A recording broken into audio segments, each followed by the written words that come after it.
Salut la compagnie, voilà, je reviens vers vous suite à de nombreuses demandes sur les classeurs que j'utilise donc chaque mois. Donc je vais vous présenter ceci. Donc voici mon Filofax, donc qui est un portefeuille. On m'a beaucoup de fois demandé ce qu'était un Filofax. Donc Filofax en fait c'est juste une marque de classeur. Donc celui-ci c'est le modèle A7. Donc, je l'ai acheté sur Amazon grâce à mes économies et défis. Parce que voilà, je trouvais que dans mon sac, le format A6 était beaucoup trop grand. Donc, celui-ci, je le garde donc comme classeur mensuel. Alors, donc, dans mon portefeuille, donc, vous allez retrouver donc mes enveloppes à la semaine. Donc, que j'ai réalisé en feuilles plastiques et que j'ai personnalisé donc à ma sauce, comme on dit chez nous. Donc on retrouve l'enveloppe alimentation, l'enveloppe animaux, l'enveloppe beauté, l'enveloppe d'hiver, l'enveloppe école pour mon fils. Donc celle-ci, je ne la remplis qu'une semaine sur deux quand mon fils est à la maison, comme c'est une garde alternée.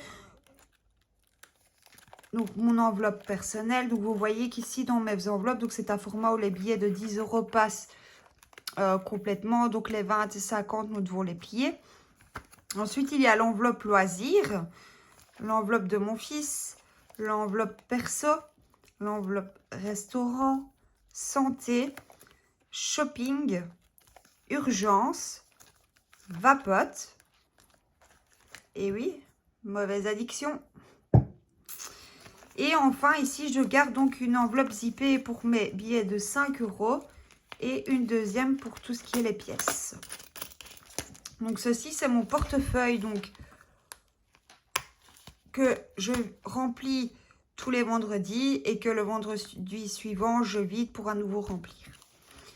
Ensuite, ici, vous retrouvez donc de nouveau mon classeur Filofax, donc en format A6, celui-ci, où je note donc mes billets pour le mois. Donc ça, c'est en fonction de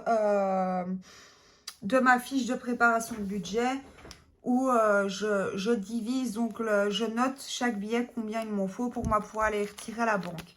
Donc ensuite, ici en exemple, donc argent du mois. Donc c'est un exemple que je vous ai mis, ce n'est pas ma répartition, mais donc ce sont des petites fiches que j'ai réalisées et qui me permettent donc à remplir mes différentes enveloppes pour le mois. Donc, en exemple, pour l'enveloppe course alimentation, nous mettons 500 €. Donc, 200 € pour la première semaine, 100 € pour les 3 suivantes. On retrouve donc mon enveloppe course, où j'ai d'ailleurs laissé encore les tickets du mois précédent. Donc, de nouveau, vous retrouvez donc l'enveloppe, le tracker d'hiver avec la somme. Donc, j'attribue 40 € en fonction du nombre de semaines. En général, c'est 10 € par semaine. Donc, je note 10 €. Quand j'ai mis dans mon enveloppe de mon portefeuille, je vais un petit V et ainsi de suite. Donc, l'enveloppe. Et donc, voilà. Vous retrouvez à chaque fois, donc dans chaque catégorie que vous avez vu dans mon portefeuille. Et donc, en plus de cela, donc des catégories de mon portefeuille, vous retrouvez également une fiche épargne du mois où en fonction de ce que je vide par le vendredi de la semaine suivante, je viens noter donc les économies que j'ai réalisées, que je viens placer dans cette enveloppe.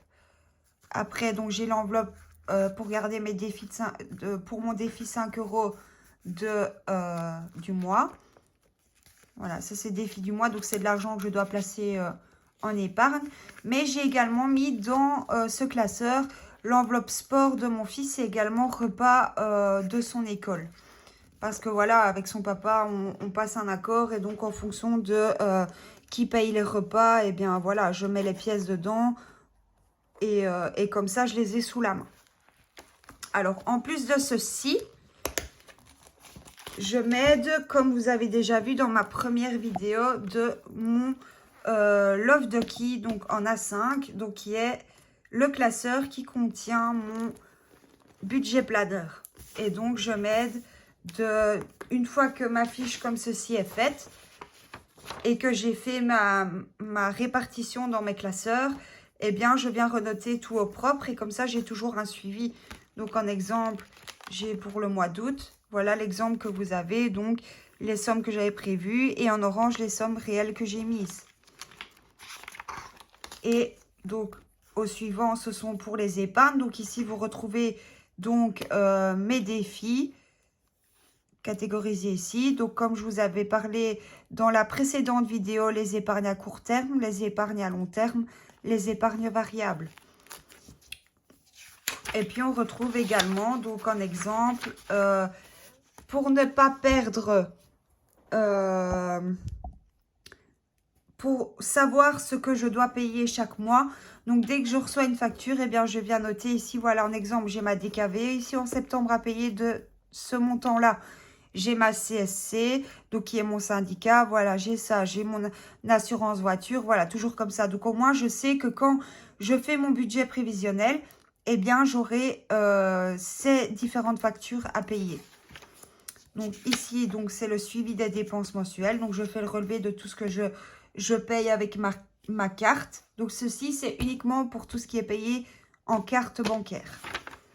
Donc là, on le retrouve plusieurs fois. Et puis après, donc vous retrouvez ma répartition des billets pour les enveloppes du mois. Donc, c'est-à-dire le filofax. Donc, comme je vous ai parlé, le filofax, donc mon portefeuille et mon classeur A6. Donc, comme ça, j'ai une trace. Et alors, je note également les épargnes que je fais. Donc ici, voilà, ce sont les épargnes principales pour moi. Mais maintenant, je peux venir en rajouter d'autres. Donc, quand je vide mon filofax, donc mon portefeuille, chaque semaine, donc je viens écrire, donc en exemple, la catégorie loisirs. Donc, j'ai la semaine où vos fils n'est pas là, c'est une catégorie où je place 10 €. Donc, exemple, semaine 1, je n'ai pas dépensé mes 10 €, eh bien, je vais venir écrire 10 €. Semaine 2, semaine mon fils est là, on n'a pas dépensé les 20 €, eh bien, je vais annoter 20 €. Et comme ça, jusqu'à la fin du mois. Comme ça, je sais dans quelle enveloppe j'ai fait des dépenses ou autre. Donc, ceci, c'est la fiche de répartition des billets pour le mois, donc en fonction de mes différentes catégories de mon portefeuille. Et en fonction de mes épargnes, voilà, il me faut autant, en exemple, le défi 780 € de Céline de mes économies et budget. Pour le mois de septembre, je dois placer 60 € dedans. Donc, je sais que je peux prendre un billet de 50 et un billet de 10. Et comme ça, pour moi, eh bien, à la fin ma répartition de budget, eh bien, je sais qu'il me faut, en exemple, autant de billets de 5 €, autant de billets de 10, autant de billets de 20, autant de billets de 50. Et voilà, donc ce sont mes outils propres que j'ai adaptés au bout d'un an, au fur et à mesure, mais qui m'aident parce qu'au final, au bout d'un an, ben, je peux vous dire que des économies, on en fait parce qu'on fait beaucoup plus attention à ses dépenses et on réfléchit à 2 fois avant d'acheter quelque chose. Voilà, eh bien, j'espère que ma présentation de mes outils mensuels vous aura plu. Et je vous invite à liker la vidéo et à surtout notifier la petite cloche pour ne rien louper pour les prochaines. À très bientôt!